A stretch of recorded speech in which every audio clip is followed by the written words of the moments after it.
দেশের ছেলেমেয়েরা ফুটবল, সাংস্কৃতিক প্রতিযোগিতা এবং সকল ক্ষেত্রে একটা খেলাধুলা করবে, সাংস্কৃতিক প্রতিযোগিতা করবে, তাদের শরীর স্বাস্থ্য ভালো থাকবে, মন ভালো থাকবে, তারা ডিসিপ্লিন শিখবে এবং আগামী দিনে এই বাংলাদেশকে তারা নেতৃত্ব দেবে, সেটাই আমি চাই।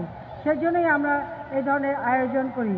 কাজে আজকে যারা খেলাধুলায় অত্যন্ত পারদর্শিতা দেখাচ্ছে, আগামী দিনে আন্তর্জাতিকভাবে তারা আরও সম্মান আমাদের দেশের জন্য বয়ে আনবে, সেটাই আমরা আশা করি।